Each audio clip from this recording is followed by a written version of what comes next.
கொடுக்குறாங்க. அது வந்து 4 மாசத்துக்கு 3 மாசத்துல ஒரு சின்ன இடத்துல போட்டால் மட்டும் போதும். இப்போ ஒரு விவசாயி வந்து நான் சின்ன இடம் தான் இப்போ தான் வரேன், பெருசாக எனக்கு எதுவுமே பண்ண தெரியல அப்படின்னா இந்த கிழங்கை வந்து சும்மா கொடியை நட்டு நம்ம வளர்த்து எடுத்துக்கலாம். சிலர் வந்து என்ன கொடி கிடைக்காது அப்படின்றவாங்க. அப்படின்றப்ப அந்த கிழங்கு கிடைச்சது அப்படின்னா ஒரு சின்ன டம்ளரோ இல்லை வந்து இதுலையோ பாதி தண்ணி வச்சுட்டு அந்த கிழங்கு மேலே வச்சுன்னா சின்ன சின்ன ஒரு தண்டு மாதிரி உருவாகும். அதை எடுத்து நட்டிங்கன்னா போதும், கொடி வந்து உங்களுக்கு திரும்ப ஸ்டார்ட் ஆகிடும்.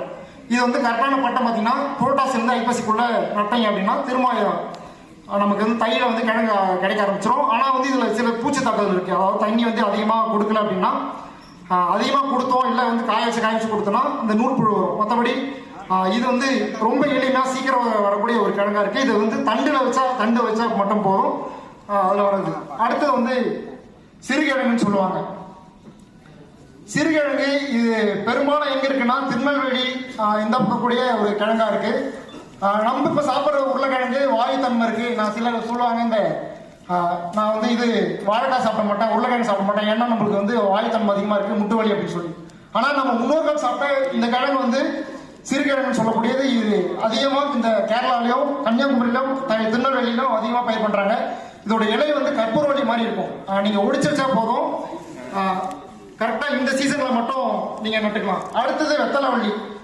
இதுக்கு ஒரு பெரிய கதையா இருக்கு. ஸோ இந்த வெத்தலைவள்ளியை வந்து நான் தேட ஆரம்பிச்சது ஒரு 5 மாசம் அப்புறம் தான் கிடைக்குது. அது ஒரு விவசாயி வந்து சின்ன வீட்டில் வச்சிருக்காரு. நான் தேட ஆரம்பிக்கும் போது இது வந்து முன்னாடி ஒரு சில கதை வச்சிருக்காங்க. இது என்னன்னா பக்கத்தில் பார்க்கும்போது 3வது போட்டோ 2வது போட்டோ பார்க்கும்போது இன்னும் பெரிய கிழங்கா இருக்கு. இந்த கிழங்கு எப்படி உணவாக எடுத்துக்கிறாங்க அப்படின்னா பெரிய கிழங்கா இது பெரிய குழி எடுப்பாங்க. அதாவது ஒரு 2 ஆள் ஆழத்துக்கு குழி எடுப்பாங்க. இதில் வந்து ஒவ்வொரு லேயருமே ஒவ்வொரு இது கீழே வந்து கரும்பு சக்கை, அப்புறம் வந்து கொஞ்சம் மண், திரும்ப வந்து கரும்பு சக்கை, மண், இலை, குப்பை, இந்த மாதிரி ஒவ்வொரு லேயராக கூட்டும்போது அந்த மண் வந்து பொலப்பொல் இருக்கும். பொலப்பொல் இருக்கப்ப இந்த கிழங்கு வந்து சின்ன பீஸாக தான் இருக்கும். முன்னாடி நம்ம முன்னோர்கள் பெரிய கிழங்கா இருக்கும். அது வந்து என்ன கட் பண்ணி எடுத்து வச்சுட்டு உரியில் வச்சுருவாங்க. முன்னாடி கூரை வீடு தான் இருக்கும். கூரை வீட்டில் வந்து உரியில் வச்சிருவாங்க. உரினா என்ன தெரியுங்களா? பானை கட்டி வச்சிருக்கோம். கரெக்டாக நம்ம தையில பொங்கலுக்கு அறுவடை பண்ணுறாங்க. கட் பண்ணி உரியில் வைக்கும் போது அது என்ன ஆகும், சித்திரையில் வந்து கிழங்கு வந்து முளைச்சி மேலே வந்துடும். அப்போ வந்து கரெக்டாக சித்திரையில் வந்து முளைஞ்சதுன்னா அப்போ வந்து நான் நடுறதுக்கு நான் தயாராகிட்டேன், நீ வந்து இது மாதிரி நடு அப்படின்னு சொல்லுவாங்க.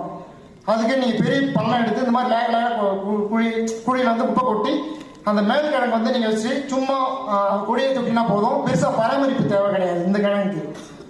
இந்த கிழங்கு நீங்க எடுத்துட்டீங்க அப்படின்னா ஒரு 6-7 மாசத்துக்கு உங்க வீட்டுல உருளைக்கிழங்கோ இல்ல மற்ற கிழங்கோ சேனக்கிழங்கோ எந்த கிழங்குமே வாங்க தேவையில்லை. இந்த உருளைக்கிழங்கு எப்படி சமைக்கிறீங்களோ சேனக்கிழங்கு எப்படி சமைக்கிறீங்களோ அந்த மாதிரி சமையல்